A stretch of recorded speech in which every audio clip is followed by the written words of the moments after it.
কখনো বিদ্যালয়ের gate, railway station, আবার কখনো মসজিদের এলইডিতে ভেসে উঠছে আওয়ামী লীগ আবার ফিরবে, সেটাও আবার ভয়ঙ্কর রূপে। জানিয়ে দেশ জুড়ে শুরু হয়েছে ব্যাপক আলোচনা সমালোচনা। কিন্তু সত্যি কি দেশের রাজনীতিতে কামব্যাক করতে পারবে? রাজনীতি কতটুকু থাকবে বা থাকবে না এবং জনগণই সেটা সিদ্ধান্ত নিবে। কিন্তু সবার আগে বিচারের আগে তাদের রাজনীতি বা তাদেরকে পুনর্বাসন করার কোনো সুযোগ নেই। আওয়ামী লীগের যতই আমরা ঠেকাতে চাই না কেন, আওয়ামী লীগের পুনর্বাসন হবে। আর আওয়ামী লীগের পুনর্বাসন হলে আওয়ামী লীগ যে দেশে সেটা খুব ভয়ঙ্কর রূপে আসবে। সেটা এখন আসুক, 2 বছর পরে আসুক, আর 5 বছর। দর্শক, ভিডিওটা শুরুটা দেখে বুঝতে পেরেছেন যে ভিডিওটা কতটা গুরুত্বপূর্ণ হতে চলেছে। এই মুহূর্তে যারা এই ভিডিওটি প্লে করেছেন তাদের উদ্দেশ্যে বলবো ভিডিওটি মনোযোগ সহকারে দেখবেন, তাহলে বিস্তারিত বিষয়গুলো আপনারা বুঝতে পারবেন। আর এরকম আপডেট নিউজ পেতে আমার চ্যানেলকে সাবস্ক্রাইব করে রাখবেন, যাতে পরবর্তী ভিডিও সবার আগে আপনার কাছে পৌঁছাতে পারে। তো দর্শক, আর দেরি না করে ভিডিওটি দেখে আসি। ভিডিওটিতে একটি লাইক দিয়ে দেখতে থাকুন সম্পূর্ণ ভিডিওটি।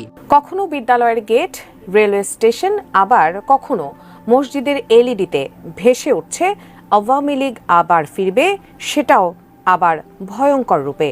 জানিয়ে দেশ জুড়ে শুরু হয়েছে ব্যাপক আলোচনা সমালোচনা।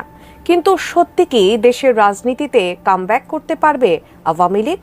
পারলেও কিভাবে? বিস্তারিত থাকছে আরিফ হাসানের প্রতিবেদনে।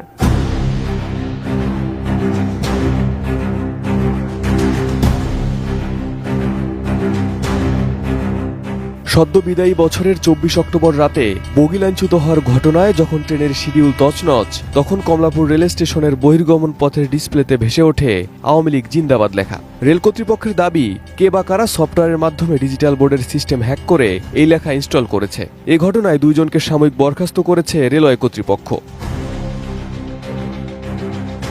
একই ঘটনা খুলনা রেলওয়ে স্টেশনেও। গত 14 ডিসেম্বর খুলনা রেল স্টেশনের মূল ফটকের সামনে ডিজিটাল ব্যানারে ভেসে ওঠে ছাত্রলীগ ভয়ঙ্কর রূপে ফিরবে, জয় বাংলা, জয় বঙ্গবন্ধু, শেখ হাসিনা আবার আসবে। পরে স্থানীয়দের মাধ্যমে খবর পেয়ে বৈষম্য বিরোধী ছাত্র আন্দোলন এবং স্থানীয় বিএনপি নেতাকর্মীরা রেল স্টেশনে বিক্ষোভ করেন। খবর পেয়ে ঘটনাস্থলে এসে পুলিশ জিজ্ঞাসাবাদ করে রেল স্টেশন থেকে একজনকে আটক করে।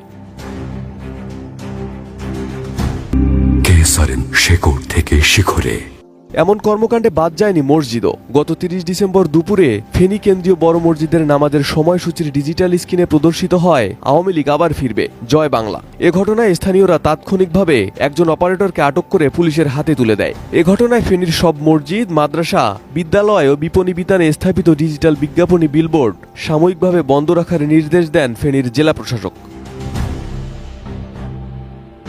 এবার এমন ঘটনা ঘটল চুয়াডাঙ্গার একটি প্রাথমিক বিদ্যালয়ের ডিজিটাল স্ক্রিনে। নতুন বছরের শুরুর দিনে জীবননগর উপজেলার একটি সরকারি প্রাথমিক বিদ্যালয়ের মূল ফটকের ডিজিটাল সাইনবোর্ডের স্ক্রিনে ভেসে ওঠে আওয়ামী লীগ আবার ভয়ঙ্কর রূপে ফিরবে। এসব ঘটনায় স্থানীয়দের মধ্যে চরম উত্তেজনা বিরাজ করছে।